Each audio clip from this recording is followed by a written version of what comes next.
Hey everyone, welcome back to the channel. Today, we're building something incredibly powerful, a research assistant using LangChain that can search the web, retrieve relevant information, generate summaries, and most importantly, cite its sources.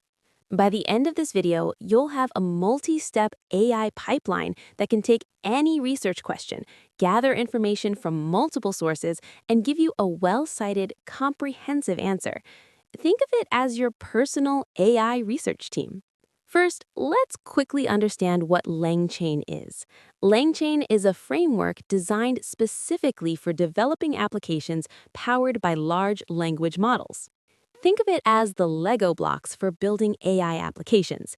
It provides you with pre-built components like prompt templates for structuring your queries, chains for connecting multiple operations, agents that can make decisions, memory systems to maintain context, and integrations with various APIs and data sources.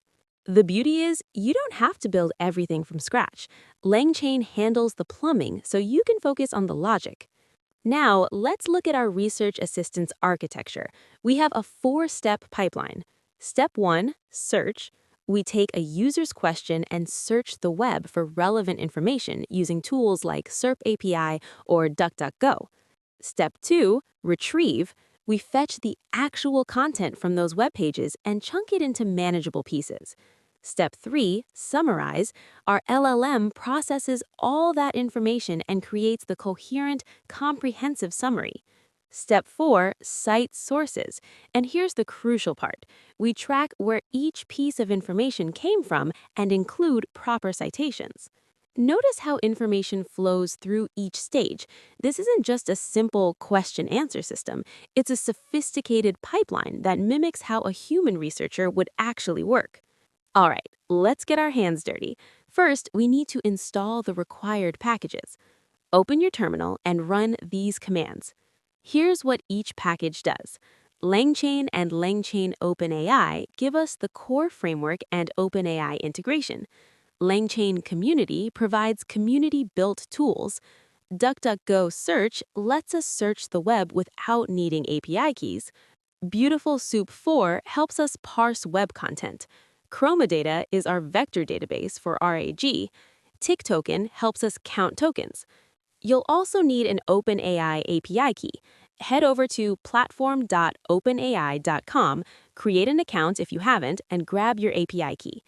Store it in your environment, or better yet, use a .env file for security. Now we're cooking. Let's implement step 1, web search. Here's how we set up our search tool. Let me break this down. We're using DuckDuckGo because it doesn't require API keys, perfect for getting started. We set max results to 5, which means we'll get the top 5 search results. You can adjust this based on how comprehensive you want your research to be. When we run this, we get back a list of search results with titles, snippets, and URLs. This is our starting point for gathering information. Pro tip, you can also use Google's SERP API or Bing search if you have API keys. The pattern is exactly the same, just swap out the tool. Great! Now we have URLs, but we need the actual content. Let's implement the retrieval step. Here's our web scraper and document processor. Let's break this down step by step. First, Web-Based Loader fetches the HTML content from each URL and extracts the text. Then, we split the content into chunks. Why? Because language models have token limits, and chunking helps us retrieve only the most relevant parts. We use recursive character text splitter with chunk size of 1,000 characters, chunk overlap of 200 to maintain context between chunks. Smart separators that split on paragraphs first, then sentences. Finally, we create embeddings. These are vector representations of our text and store them in ChromaDB, our vector database. This is the foundation of RAG, Retrieval-Augmented Generation. Now comes the magic, combining retrieval with generation. Here's our RAG chain. This is where everything comes together. Let me explain each part. The prompt template is crucial. We're telling the LLM, 1, act as a research assistant, 2, use only the provided context, 3. Always cite sources in a specific format. We set temperature to 0.3, low enough to be factual, high enough to be readable. The retriever searches our vector store and returns the top 4 most relevant chunks. That's our context for the LLM. Here's what happens. 1. User asks a question. 2. We convert the question to an embedding. 3. Find similar chunks in our vector store. 4. Pass those chunks as context to the LLM. 5. LLM generates an answer based on that context. 6. We return both the answer and the source documents.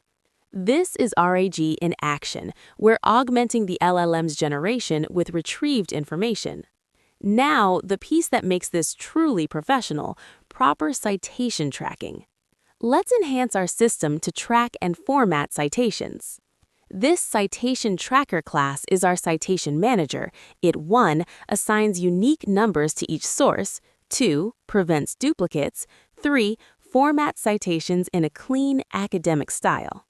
The output now looks professional with numbered citations at the bottom, just like a research paper. All right, let's bring everything together into one complete system. This Research Assistant class encapsulates our entire pipeline. The Search Web method handles Step 1, the Create Vector Store method handles Step 2, the Research method orchestrates everything, Steps 3 and 4. When you run this, you'll see progress indicators as it works through each step, very satisfying to watch. Now, let's level this up with some advanced features. First, let's add caching to avoid researching the same questions. This saves time and API costs by caching results. Second, let's add streaming for real-time responses. Now you see the answer being generated in real time, much better user experience. Third, let's add multi-query support for comprehensive research. This gives you a more balanced, comprehensive view. Before we wrap up, here are some crucial best practices. Number 1. Error handling. Always wrap your web scraping in try-except blocks. Websites can be unreliable. Number 2. Rate limiting.